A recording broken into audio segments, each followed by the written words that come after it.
रुकन असम्बली मागंटी गोपीनाथ की ताज़ियती meeting jubilee hills हल्के में इनकी रिहाइशगाह पर मुनक़िद हुई। मीटिंग में इनकी family Sunita Gopinath, Shaikpet division colony association मेंबरान, 52 बूथ कमेटी मेंबरान और सरकर्दा लीडरान ने शिरकत की है। इस मीटिंग में साबिक़ा वज़ीर दाखिला मोहम्मद महमूद अली मेहमान खुसूसी के तौर पर शरीक हुए और MLC डॉक्टर दासूजो श्रवण इंचार्ज शेखपेट के अलावा BRS पार्टी के अरकान ने भी शिरकत की और अपनी यकजहती और हिमायत का इजहार किया।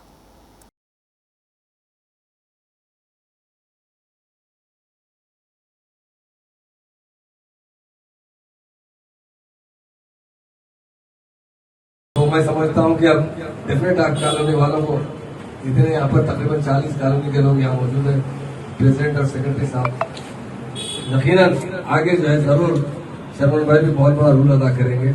और आज मोहित खान साहब आप लोगों को सब बुलाया, मैं उनका शुक्रिया अदा करता हूँ। कई दिन से मुझसे भी बात कर रहे थे। खासतौर से गोपीनाथ साहब की अहिया यहाँ पर तशरीफ लाए, सुनीता मैडम साहबा और उनकी फैमिली।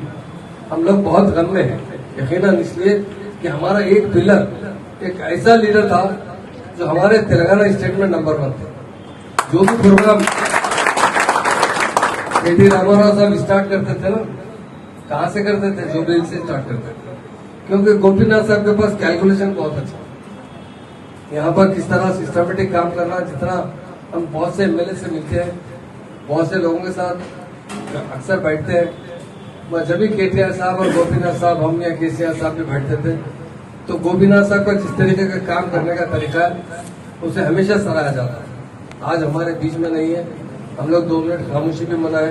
मैं मैडम से हाथ जोड़ के माफी चाहता हूँ कि अब क्या कर सकते, मौत है तो भगवान के हाथ में, हमारे हाथ में नहीं है। मगर आप गोपीनाथ साहब को 5 साल के लिए जिताए थे, 2 साल के लिए नहीं जिताए। तो आने वाला इलेक्शन यकीनन आपके लिए इम्तिहान है। फिर से गोपीनाथ साहब को जगह जिसको भी हमारी पार्टी और हमारे KCR साहब टिकट देंगे, यकीनन हम उनको मेहनत करके जिताएंगे। और फिर से जो भी हमारे लिए, जैसा हमारे डॉक्टर शर्मन साहब का है, ये एक सीढ़ी है। डेफिनेट ये जीतना हमारे लिए बहुत जरूरी है, क्योंकि आप देखते हैं जब से BRS पार्टी का मतलब इलेक्शन में डिफीट हुआ, जब से कांग्रेस जीती है, तकरीबन 2 साल हो चुके हैं, कुछ भी डेवलपमेंट नहीं।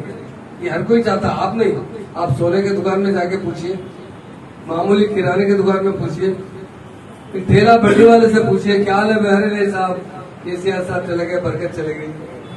अब कुछ नहीं है, ये कांग्रेस तो धोखेबाज है हमारा। और कांग्रेस अब पहली मरतबा नहीं है, 48 साल यहाँ पर इससे पहले हुकूमत कर चुकी है, पर कभी भी हमारे डेवलपमेंट के बारे में नहीं सोचा। बहुत से लोग यहाँ पर है, रब्बानी साहब है, हमारे मनदीप साहब है, और हमारी बहन सोफिया मैडम साहब है, और बहुत से हमारे कॉलोनी के भाइयों ने बात की है, हमारे आदिलाबाद के दोस्त भी है।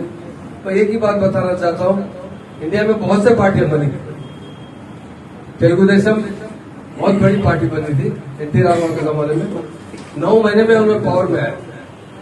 पर KCR साहब का मुद्दा जो था ना, वो गांधीयानी मुद्दा था।